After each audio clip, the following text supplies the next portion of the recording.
I'm Matt with the etrailer. Today we're talking about the NOCO Boost Max Jump Starter. Now this is going to be one of the most powerful ones that we have here at etrailer, perfect for that larger equipment. So let's take a closer look at it. Now what's nice about this is it's going to be made by NOCO. They're very reputable when it comes to battery chargers and jumpers. And you notice when I take this one out, this is going to be much larger to the other NOCO ones out there, and that's because it's designed for just larger vehicles like I have right here. So if you're using it for commercial uses, whether you're on a work site where you have these larger trucks, or you're on a farm and you're using it a lot for your tractors or anything of that sort, that's where I think this really comes in handy, because it's going to be able to work with your 12-volt batteries and your 24-volt batteries.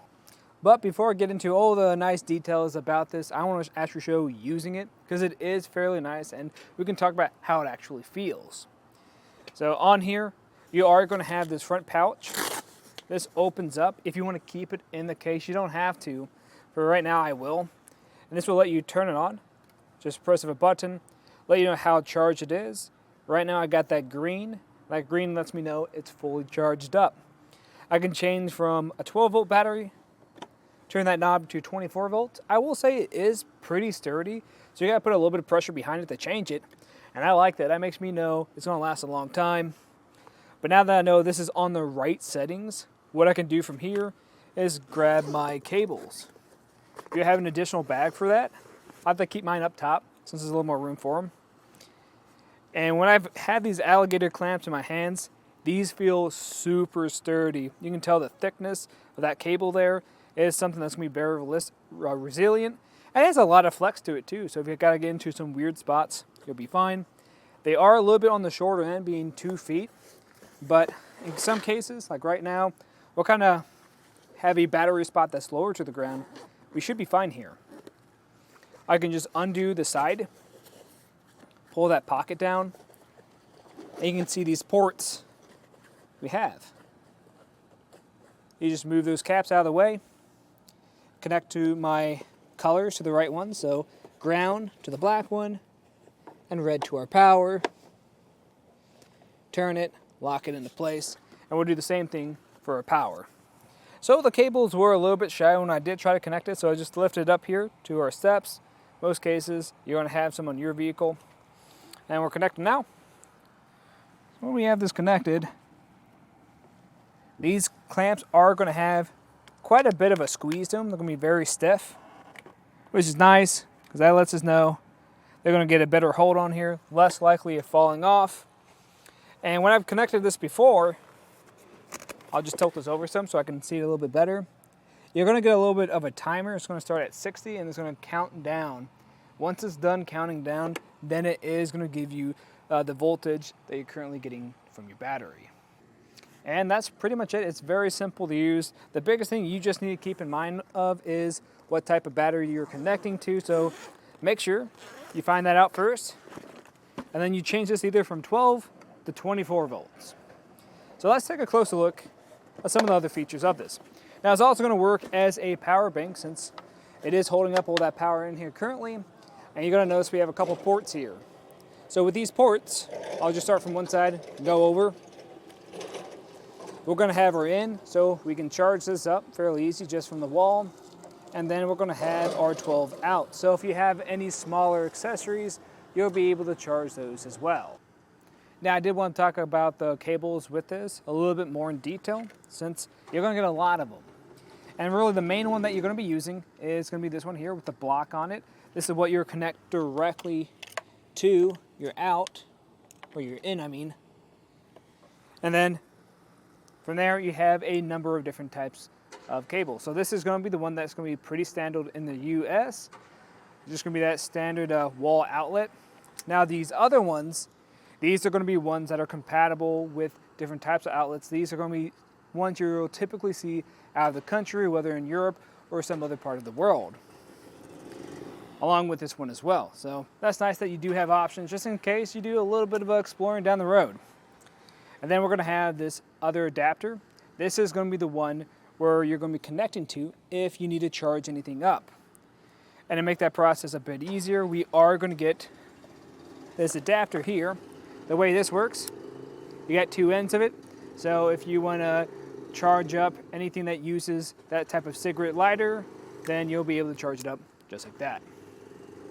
Now, if you don't want to use this port as you're out, of course you can just use one of these 2 USB ports, which is going to be pretty standard with most things out there.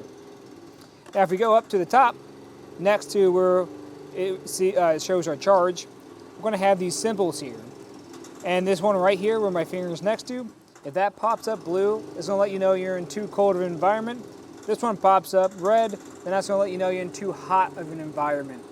And the safe working range for this is going to be from -22 degrees to 122 degrees Fahrenheit. So this will work in most applications. And right here, we're going to have this little light button.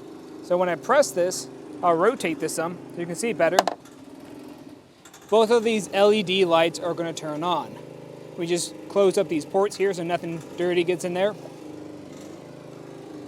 And this is in the daylight, and this is showing up really well. This actually impressed me when I first turned it on. It's fairly bright.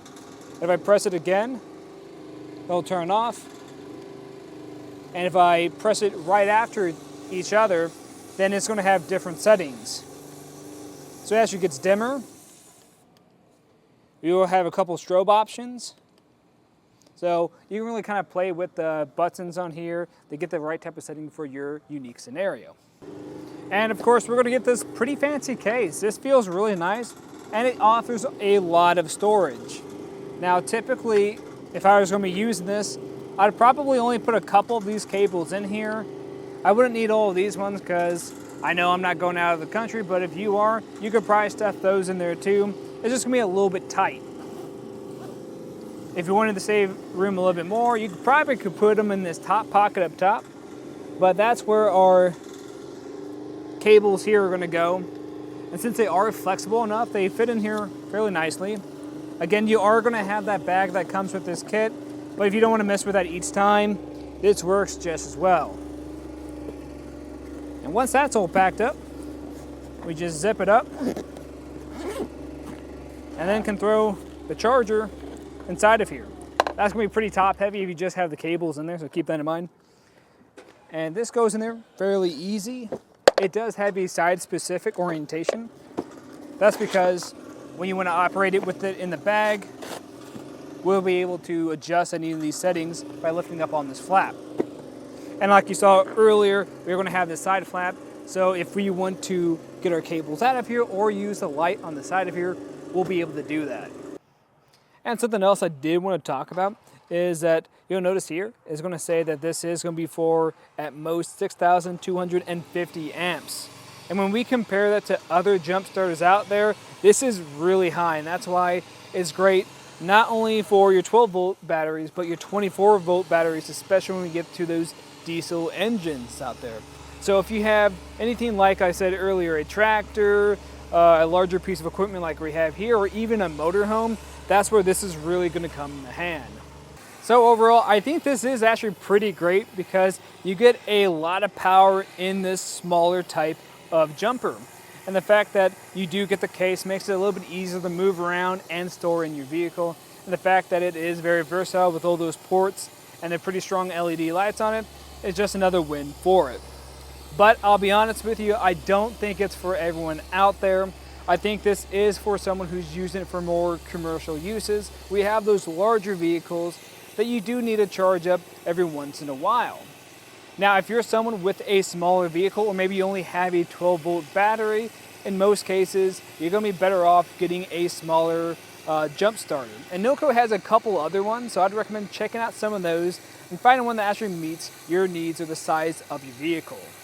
Now, if you guys do decide to go with this, let us know how you're using it and what type of equipment you're pairing it up with either a photo or review.